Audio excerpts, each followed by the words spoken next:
It's been 7 years since Georgia's ban on holding or touching a mobile device while driving kicked in. The question is it still working? You know who has the answer? Yeah, the gridlock guy. He has it in his latest column. Here now with us is 11Alive's Doug Turnbull. And Doug, you learned a lot about this, and we want to know right off the bat, is it still working? Well, for sure, and I think there's some ways, Chesley, some subjectivity involved in that, right? If you look at the numbers, right, enforcement's gone way up because a new law got made. In 2018, legislators at the Gold Dome, which we just drove by here in our traffic impact tracker truck, passed that Hands-Free Georgia Act. It actually added on to an existing anti-texting ban that came out in, I believe, 2005.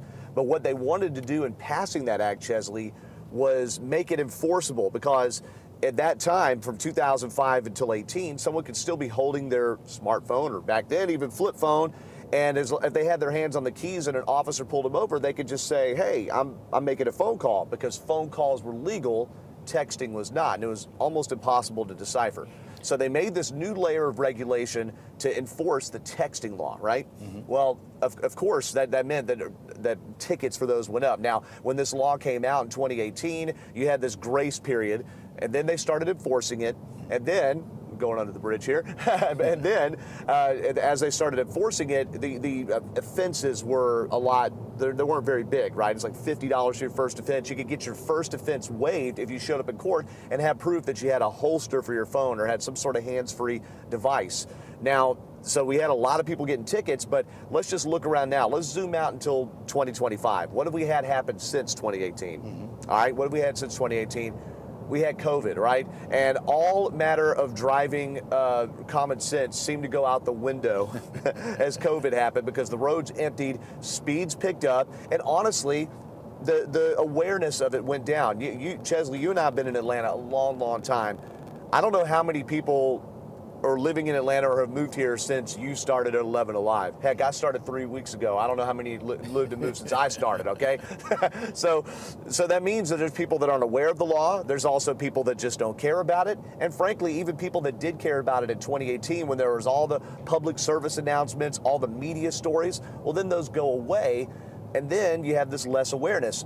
Also, what happened since 2018, during COVID times, and I'm not trying to open up a can of worms, but during COVID times, we had all of the racial angst, right, about the George Floyd killing, the rightful public outrage. And there was this big gap between law enforcement and people. And so law enforcement were, as a lot of people's opinions would say, picking and choosing where they made their presence known in some cases, and that meant pulling people over for small offenses may not have been as high on the list, especially when that fever pitch was there in the middle of 2020. So, Chesley, you had all these things together: messaging, people from out of town, even a general public malaise, right? And we've seen Georgia actually not be up to the national average with people that have comparable laws. You know, does technology play a role in this? I think people with newer cars probably have Apple Play and Android Auto, that kind of thing, where everything just goes right there to your screen. Does that play a role in that, where you don't have to pick up the phone, everything is right there? You would think that, I mean, most cars have it now. In fact, I'm of the opinion every car, you should even get adapters for it to have either Apple CarPlay or Android Auto. Even those are distracting, they do make you legal in terms of this law and make you less of a threat on the roads if you're texting via voice, per se, or using your GPS on a screen. So the advent of that technology should make it to where we have less people holding their phones. But we've all sat at red lights and looked over, and we've been tempted to do it ourselves. I'm not above reproach here, right? That you still see people put their hands on their phones to do stuff that Apple CarPlay can't do, or because the voice, the Siri or the deal you're using on Google isn't picking up your voice right. Well, I got time to check that email, right? Well, that's completely illegal. So one thing to mention too, Chesley, what does the law allow and not allow?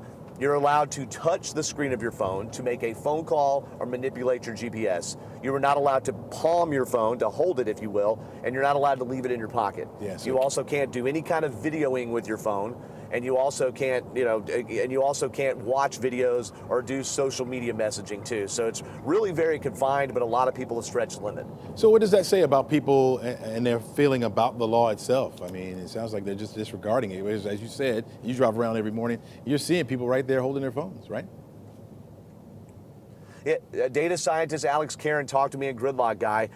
it really has to do with how well the states message it and how well the media promotes it, right? I think people in general want to do right, but it's about peer pressure. You know, like the good book says, iron sharpens iron, right? So if you see other people doing it, you think, well, it's okay for me to check a little bit. So I think we're in a bit of a mind hive here. And the other thing, Chesley, with technology becoming more prevalent, it makes us less focused on the main task at hand behind the wheel, and that's driving. If it becomes easier to drive and easier to text, even though you want to do the right thing, you take your mind off the driving because it's easier to do both. Gotcha. All right, so what are you working on next? What's your next piece? Hey, you know what's happening this weekend. We got Cowboy Carter, All-Star Game, even WWE in town. So my Gridlock Guy column is going to cover basically the impact of traffic Sunday through Tuesday. And I have a version of that that's going to be up at 11alive.com early to cover all the events that happen Thursday through Tuesday. Sounds good. The Gridlock Guy keeping us informed. Really appreciate it, my friends. Stay safe on the roads out there.